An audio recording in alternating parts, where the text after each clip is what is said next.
twongere tubasuhuze kandi tubashimira Imana muri uyu mwanya tugezemo ijambo ry'Imana. Imana duhaye amahirwe kandi amahirwe atabonekera, atabonwa na benshi. Abantu benshi barajagaraye, bari mu bintu byinshi kandi bitandukanye by'inyungu zabo ariko atari inyungu z'Imana.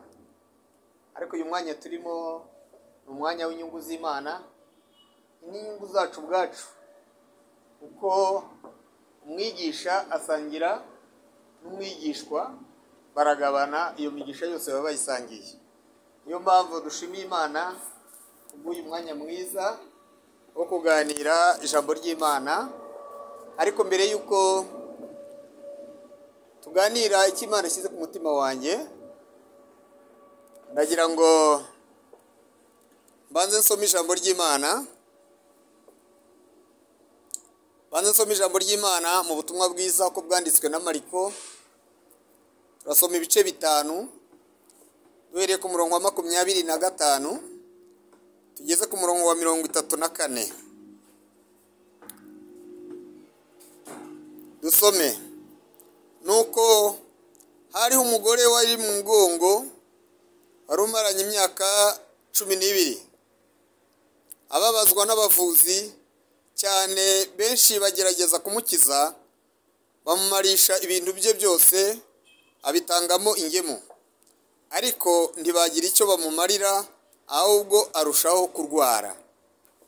Yumvise ibya Yesu, araza aca mu bantu, amuturuka inyuma, akora ku mwenda we, kuko yari yibwiye ati, ninkora imyenda ye gusa ndakira. Uwo mwanya isoko y'amaraso irakama, amenya mu mubiri we yuko akize cya cyago. Yesu nawe yiyumvamo ko ubushobozi bumugabanutsemo, ahindukira abyigana n'abantu, arababaza ati, ninde ukoze ku mwenda wanjye?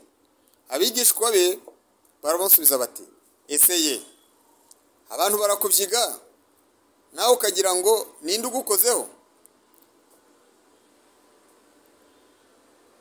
Abararanganyamo amaso, agira ngo abone umukozeho. Uwo mugore aratinya, ahinda umushyitsi kuko azi ikimubayeho. Araza amwikubita imbere, amubwira iby'ukuri byose. Aramubwira ati, mwana wanjye, kwizera kwawe kuragukijije, wigendere amahoro, ukire rwose icyago cyawe. Amen. Amen.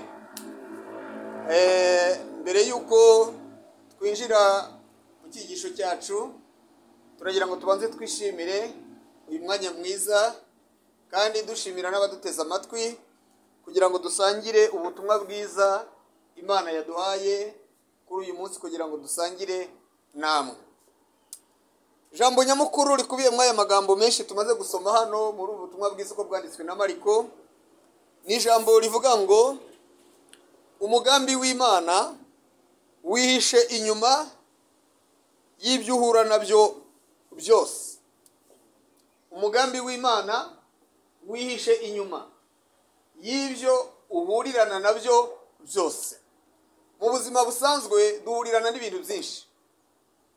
Tugira indwara, tugira gukena, tugasonza, tugapfusha, tukagumba ntitubyare, tukagira ibyorezo, tukagira imitingito, tukagira indwara zitunguranye.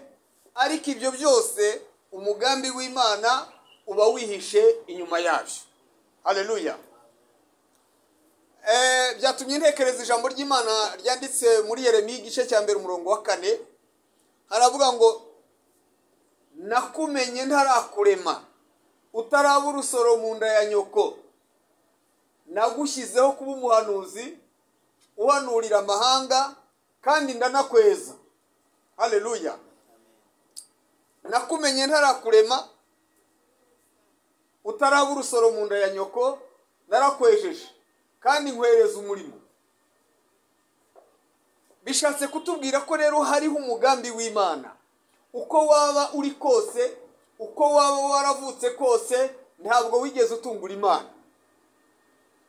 Abantu benshi basubira mu mateka, bagasubira mu buzima bwabo, mu bisekuru byabo, ugasanga abantu bari kwiciraho iteka, akavuga ngo mu gisoko kuva iwacu tubayeho, mu gisokuru cy'iwacu nta wigeze yiga, nta wigeze aba pasiteri, nta wigeze aba muganga, nta wigeze arenga primaire, ibintu nk'ibyo umuntu akiciraho iteka. Ariko ndagira ngo nkubwire ngo ayo ni amajwi ya Satani, ayo ni amajwi y'abadayimoni aguca intege. Umugambi w'Imana urakomeje, kandi umugambi w'Imana ni muremure. Wihisha inyuma y'ibyo uhurirana nabyo. Imana ishimwe cyane. Haleluya. Aya magambo tumaze gusoma hano aratubwira, uyu mudamu narasomye ndatangara cyane. Bibiliya izi ntangaza jewe igira ubuhanuzi burambye. N'ubuhanuzi burambye, ni nayo mpamvu dusabwa kwiga no kwigishwa ijambo ry'Imana. Ubundi umuntu yakwibaza ngo mbese kuki, gaciro ki dukura mu ijambo ry'Imana? Ubundi ritumara iki? Si amagambo nk'andi. Ni nayo mpamvu kenshi nigeze kubaza umwarimu umwe, ndamubaza mu ishuri rya Bibiliya, ndamubaza ngo mbese ijambo ry'Imana riba ijambo ry'Imana ryari muri twe? Arasubizwa ngo biterwa n'uko urisomye no mu gihe urisomyemo. Kuko hari igihe urisoma ugasanga ni nko gusoma ibindi bitabo, nta kintu kirimo. Icyo gihe uhita ubona Bibiliya ari igitabo nk'ibindi, kuko ntacyo ukuyemo. Ariko ibihe nabyo ushobora gusoma ugasanga Imana yaguteguye, kuko ni inspiration. L'inspiration de Dieu. Nuguhumeka kw'Imana. Noneho Imana akaba yagushatse, ikagushakira muri iryo jambo, warisoma ukaryumva, ukabona wasomaga nk'igitabo gusa, ariko uyu munsi urisomye nk'ubuhanuzi bwawe kandi nk'ibyanditswe kuri wowe. Haleluya. Niyo mpamvu rero nifuje kugira ngo tuganire muri aya magambo mu ncamake yayo. Nari maze kuvuga ngo ubundi akamaro k'ijambo ry'Imana kuba twumva ni akahe. Ndagaruka ku ijambo ryanditswe mu rwandiko rwa mbere Pawulo yandikiye Timoteyo, ibice 3:16. Haravuga ngo ibyanditswe byera byahumetswe n'Imana. Hari inshinga enye zakoreshejwe kandi mu buryo butandukanye, ariko no mu buryo bwo gutunganya umuntu. Haravuga ngo ibyanditswe byera byahumetswe n'Imana bigira umumaro. Icya mbere, kwigisha umuntu. Enseigner, kwigisha umuntu. Ubundi ntabwo ushobora kumenya utabonye ukwigisha. Bibiliya rero, ijambo ry'Imana, umurimo wa mbere ni ukutwigisha kumenya Imana, imbaraga z'Imana, urukundo rw'Imana. Aho abantu batatugirira imbabazi, agasanga Imana yo ni umunyambabazi, ijambo ry'Imana rikabitwigisha, bigatuma ducira bugufi yo Mana, kugira ngo twakire uko kwigishwa. Bibiliya avuga ngo abantu banjye nzabiyigishiriza, ntibazagomba undi mwarimu bigisha. Haleluya. Ijambo ry'Imana rero umurimo wa mbere ni ukutwigisha. Ijambo rya kabiri ngo kandi rigira umumaro wo kwemeza umuntu ibyaha bye. Kwemeza umuntu ibyaha bye, ibyo bita convaincre, gutsindwa cyangwa gutsinda umuntu. Mu rwego rw'amategeko tugira inzego z'ubugenzacyaha, tukagira ubushinjacyaha, tukagira n'ubucamanza. Aho hose ushobora kuhaca ukaba umwere, ariko ijambo ry'Imana ryakugezeho uratsindwa ukemera. Nkunda gutanga urugero rwa bugufi, ingero tuba dufite abari nyinshi. Kuri 30 z'ukwezi kwa 10, 2019, nashoje igiterane cy'isanamitima cy'ubumwe n'ubwiyunge koraga. Icyo gihe bikorerwa mu rwego rw'igihugu, bikorerwa muri paruwasi nayoboraga hariya Induba muri Butare. Twafashe abantu bari barafunguwe, bari barakoze icyaha cya jenoside, barafungurwa.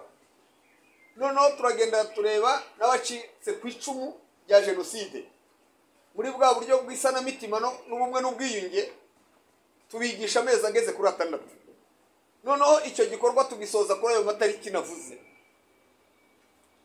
Umwe arahaguruka uwo munsi ahamagara umugabo umwe n'umugore umwe bari baracitse ku icumu rya jenoside, arababwira ngo nafunzwe imyaka 12, amategeko arageze, ndataha. Taha ndi umwere, ariko si ndi umwere. Amategeko yaranyejeje, urukiko rwaranyejeje, ubucamanza bwaranyejeje, ariko si ndi umwere. Ndagira ngo mbatangarize none, wa muryango wanyu w'abantu 8 bapfuye bishwe muri jenoside ni nge wabishe. Nubwo imibiri yabo mwayibonye, ariko ni nge wabishe. Ndasaba imbabazi leta y'u Rwanda n'abanyarwanda, ndasaba imbabazi itorero narindimo nk'umudiyakoni, ndasaba imbabazi umuryango nahemukiye. Niba nsubizwa muri gereza, ndemeye natsinzwe kandi icyaha cyanjye kirandega. Aratsindwa kuko ijambo ry'Imana ryamutsinze. Ijambo ry'Imana rero riratsinda. Icya gatatu, rigira umumaro wo gutunganya umuntu w'Imana. Gutunganya umuntu w'Imana ni korije, kumukosora, kumushyira mu mwanya, kumuvana mu kajagari k'imitekerereze mibi n'imyifurize mibi. Ijambo ry'Imana tubwira ngo abayoborwa n'umwuka nibo bana b'Imana. Noneho ijambo ry'Imana umumaro waryo ku muntu ni ukumutunganya, ariho mu gifaransa bavuga ngo ni korije. Ni ukuvuga ngo ni ugukosora ibidakosotse, ni ugutunganya ibidatunganye, ni ugusana ibyangiritse muri wowe. Niwo murimo w'ijambo ry'Imana. Icya kane, ijambo ry'Imana riduhanira gukiranuka kugira ngo dukomeze mu nzira zo kwera no kwezwa.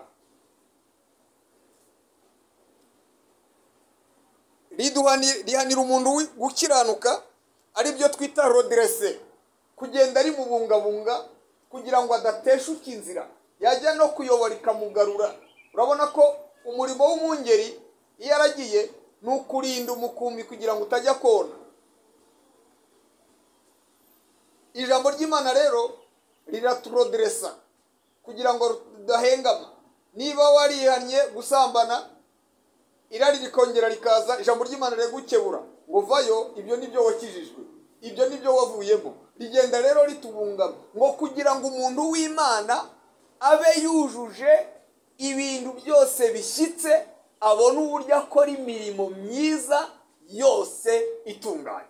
Haleluya. Niwo murimo rero w'ijambo ry'Imana. Hanyuma hano ijambo ry'Imana tumaze gusoma riratubwira ngo Yesu ari mu murimo w'ivugabutumwa. Za Dekapoli arambuka hirya na za Kaperinawumu agenda abwiriza ubutumwa bwiza. Ariko ageze ahantu bita ngo Dekapoli, agaruka i Kaperinawumu, akoresha igiterane hafi y'inyanja. Muri icyo igiterane kizamwo abantu benshi. Cyari igiterane cy'ivugabutumwa. Hazamwo abarwayi, hazamwo abafite inyota y'ijambo ry'Imana, hazamwo n'abashaka kureba Yesu kuko bumvaga bamuvuga batamuzi. Ariko habonekamo undi muntu wari umaranye iminsi ikibazo. Haleluya. Yarivuje byaranze, yaragiye mu baganga batandukanye ngo kugeza ubwo bamuhindura umukene, umucakara, none hasigara buri ibyo ajyana. Bibiliya yatubwiye ngo ni umugore wari umaze imyaka 12 arwaye mu mugongo. Imyaka 12 arwaye mu mugongo. Mu mugongo ni indwara z'abagore, indwara yo kujya mu mihango idakama. Ndetse abahanga baravuga ngo iyi ndwara yari indwara kontamine, yadukira, kugeza ubwo bamuhaye akato, nawe yiha akato, ntiyari yemerewe kugira uwo ahura nawe, n'uwo yahuraga nawe akamuramutsa nawe yaranduraga.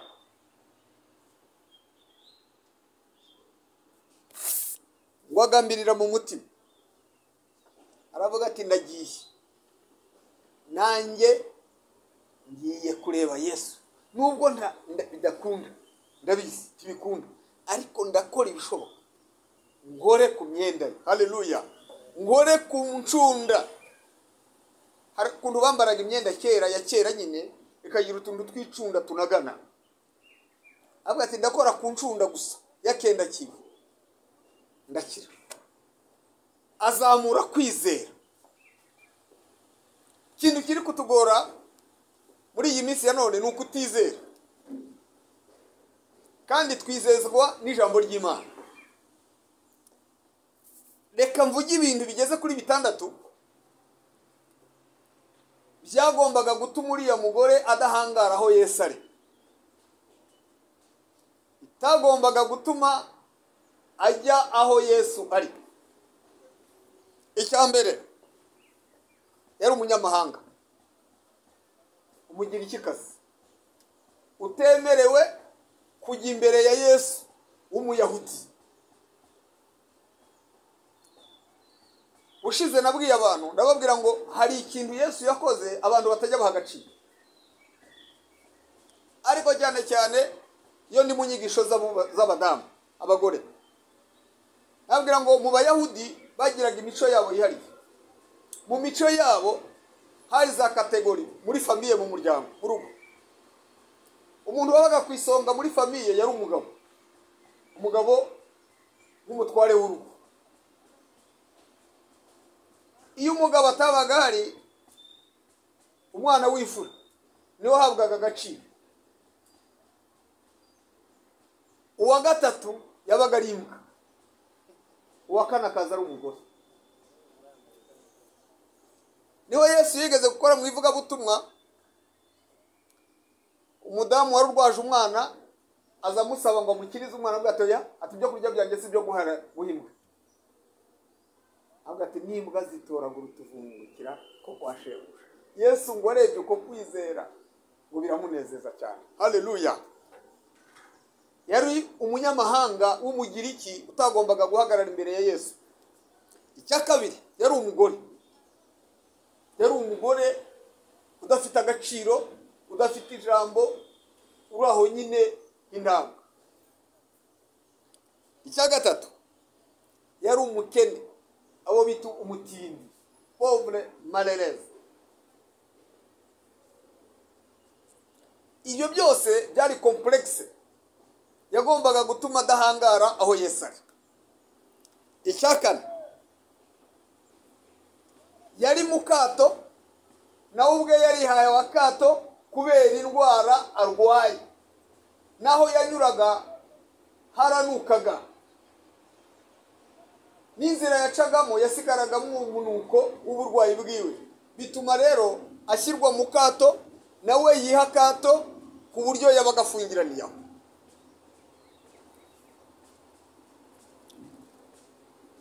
Icya gatandatu, afata umwanzuro utemewe. Afata umwanzuro utemewe, avuga ngo nubwo ntemewe, nubwo ndi mu kato, aka kato ndakarenga, niba bingwa amahoro, niba bituma mfa, ariko n'ubundi narapfuye, rwararangiye. afata umwanzuro udashoboka, umwanzuro ugayitse wo kwiyahuza. Hari ikibazo njya nica rero nkavuga ndetse uyu mudamu inzira yose yanyuzemo bari bamuzi. Icya kabiri, abantu ntibanukirwaga niyo nzira anyuzemo, byari ariko ntacyo bari kubikoraho kuko inzira igendwamo na benshi. Icyari ku mutima we yavuga ati kama mbaya nibimenyekana ko ari nge banyice, ariko ndagiye. Ngo aramenengana uko abantu babyigana muri Yesu, kwa Yesu muri icyo giterane. Hari ijambo natekereje nsanga ndavuga ndi burya kubyiganira kuri Yesu siko kumukoraho. Haleluya. Abantu babyiganiye kuri Yesu bari benshi, ariko ntibamukoze. Niyo mpamvu wa mudamu ngo yamenenganye akora ku myenda. Yewe ngira umwana bajyaga bagigisha kuroba muri Rusizi. Wabaga ufite uruseke, hariho indobani ugashyiraho icyo bita icyambo, ifi zikunda, ugaterera mu mazi,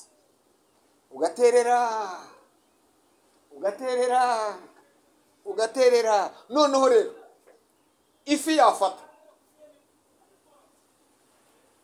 ukabona umugozi urahagaze, wajya kumva akantu karafashe ngo ugahita wumva ngo ifi yaje, ukasa n'uworoshya. Muri kwa koroshya ikamira, yamira ugahita washikuza irobani igahita ifata ifi, yafi igahita uyizamura. Yesu nawe rero yakoze ku ncunda, wa mugore yakoze ku ncunda za Yesu. Yesu yumva umuntu amukozeho, ngo yumva umuntu amukozeho, wa mugore arongera ngo yongere. Yesu agira ati kiri mumbwire ninde muntu ngozeho? Abigishwa batiye urabaza ugukozeho, turi mu rubyigane rw'abantu hatoya. Nabyumvise hari imbaraga. Haleluya. Hari imbaraga zinshizemo, ndazumvise imbaraga muri jye ziranyeganyeze. Ndashaka kumenya uwo muntu. Sifa kwa Mungu. Imbaraga ndazumvise ko sinkozeho. Muri uyu mwanya ku muntu utwumva wese, mu kibazo cyawe navuze ngo mu bibazo byawe humura, inyuma yabyo hari umugambi w'Imana.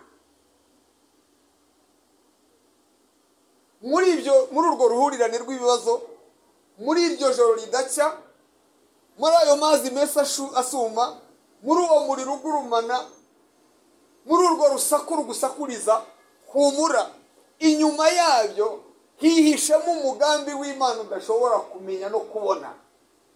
Imana ishimwe cyane, kubera ko umugambi w'Imana ni muremure kandi ku muntu uwo ari we wese, kuko Imana twizera ni Imana itarobanura ku butoni.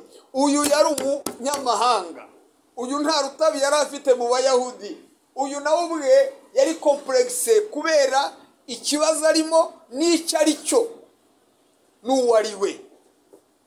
Ibi rero biratwemerera ngo twizere Yesu ni Imana itarobanura ku butoni, kandi uwemera wese akayizera mu mahanga yose iramwemera.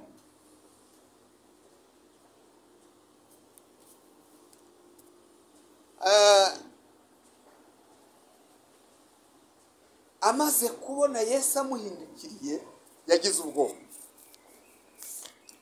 ubwoba yagize, yaribaje ati ndagira nte ko iperereza ritangiye. Iri perereza n'ijisho ry'uyu mugabo ndi kureba, amaherezo barantahura. Nasomye hano ntiyambaye imvugo numvaga nshaka. Muri Bibiliya ntagatifu no muri Bibiliya ubusobanuro, iryo jambo rivuga neza ngo wa mugore ngo ahita yishyira Yesu, ngo ahita avuga ukuri kose nk'uko kuri mu mutima we. Imana ishimwe cyane. Ahita yisobanura uwo ari we wese n'ukuri ko mu mutima we arakugaragaza. Ukuri yerekanye ni iki? Icya mbere cyo yagaragaje ko ari umugore, agaragaza ko ari umunyamahanga kazi, agaragaza ko yari mu kato, kubera indwara yarwaye, agaragaza ko amaze imyaka 12 arwaye, agaragaza ko yabaye umukene kubera iyo ndwara y'igihe kirekire. Yesu aramubwira ngo mwana wanjye, kwizera kwawe kuragukijije, genda amahoro, icyago. Kumva iryo jambo, icyago cyawe uragikize kandi ntikizagaruka ukundi. Imana ishimwe. Gukiza kw'Imana ndikugira izindi ngaruka. Jobundi nigisha abantu ndababwira ngo Imana, gutekereza kw'Imana no gukora kw'Imana birenze uko Imana twebwe tuyifata nk'abantu. Twebwe dufata Imana mu ndege nke zacu z'abantu, ariko nayo itwihanganira muri izo ndege nke zacu. Niyo mpamvu itwigiza hafi yayo, ikatubwira idushyeshyenga n'amagambo yoroshye kugira ngo tuyishyikire, kuko ari Imana nyamana.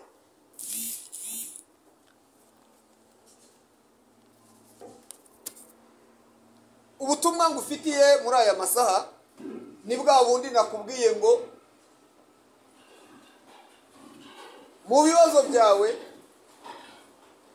by'uruhurirane hihisheho umugambi w'Imana, kubera ko umugambi w'Imana wihishe mu bibazo, wihishe inyuma y'ibibazo byawe. Unyemerere uce bugufi nawe umere nk'uyu mudamu. Icya mbere, uyu mudamu yabyiganiye kuri Yesu, abyiganana n'abandi, ariko we afite intego. Avuga ati ndabyigana n'abandi, mbyiganire mu bandi, ariko ngeze urugo nkora kuri Yesu. Zamura kwizera kwawe. Usanzwe wumva ko Yesu akiza, kandi ko karakiza. Uhora wumva n'ubuhamya bwabo yakijije.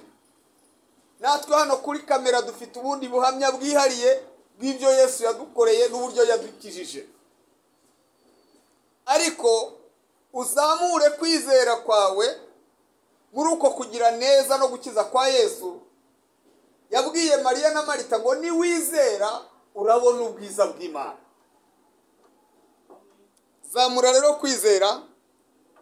Yesu ko yarari ejo n'uyu munsi niko ari. Kandi muririmbyi yaravuze ngo ibiganza bya Yesu biracyakora ibitangaza.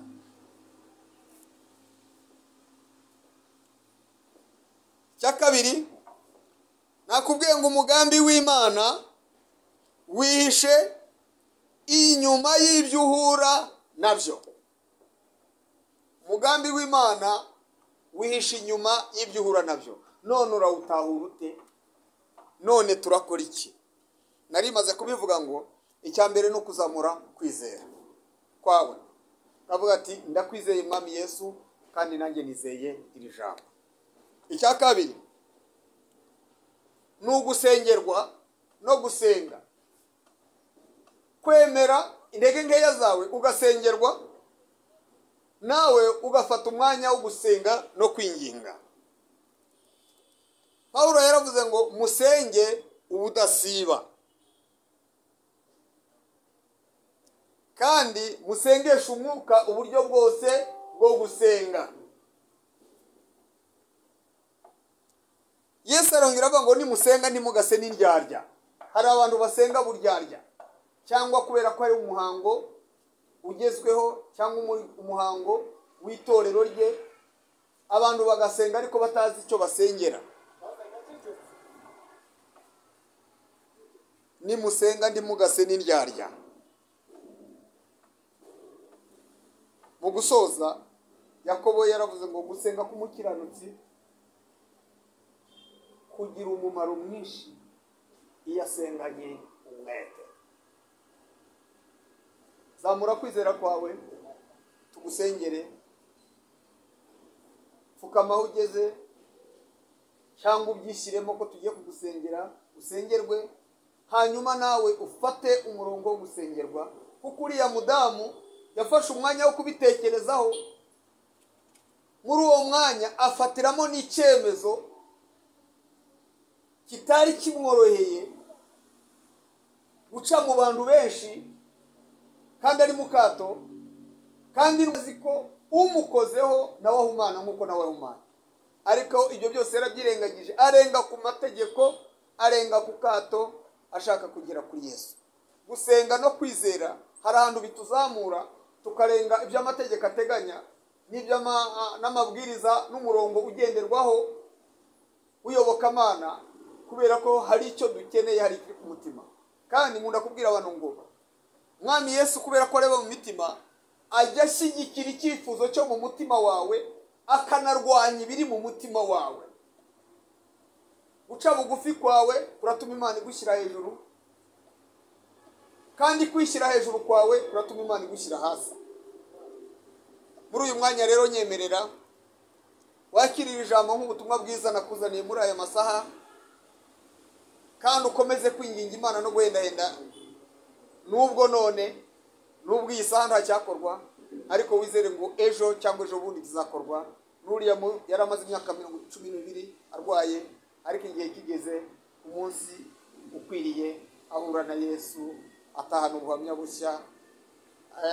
Bibiliya ivuga gakeya, ntivuga ibyakurikiyeho, ariko nawe wabyibwira ngo gukira indwara y'imyaka 12, warabaye umukene, warabaye mu kato, utazi n'icyo uri cyo, ukaba umuntu, ugahabwa agaciro, ugahabwa ijambo, uwo Yesu ntawabura kugushimira ngo abone no kumuhereza icyubahiro.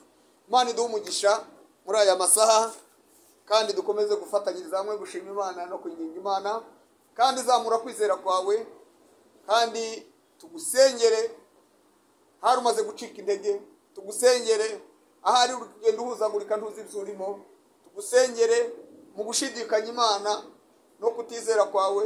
Ibyo byose biri gutuma gukora kw'Imana kuba gukeya. Ariko iri jambo ryo kugutera ibyiringiro ngo mu bibazo byawe, ndagira ngo nkubwire inyuma yaho hari umugambi w'Imana, kandi icyo Imana igambiriye ni ibyiza, si bibi kuri twebwe. Imana ibahe umugisha, mwebwe abateze amatwi batwumva kubw'aya masaha, mwakire neza ijambo ry'Imana, kandi mu izina rya Yesu, amen. Reka tubasengere, tubasabira umugisha, kandi tubasabira imbabazi, tubasabira gusubizwa mu nzira no kongerwa kwizera no gukomeza kuba mu buryo Imana ishaka kandi yishimira.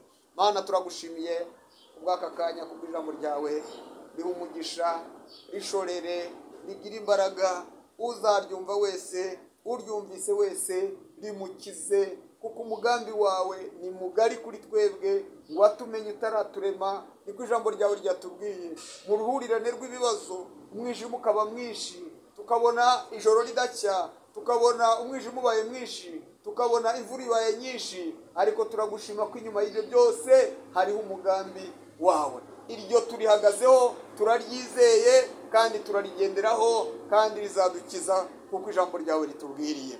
Ngaho rero Mana, akomeza kutugirira neza no kutwitaho, kandi ubuntu bwawe bukomeze kutumurikira, kuko uri Imana ishobora byose. Ubuntu bw'Umwami wacu Yesu Kristo n'urukundo rw'Imana no kubana n'Umwuka Wera bibane natwe twese mu izina rya Yesu, amen. Mwari kumwe na Habiyambere Gerard, umushumba. Telefone yanjye ni 82 69 18 13. Ndasubiramo, telefone yanjye ni 82 69 18 13. Shalom.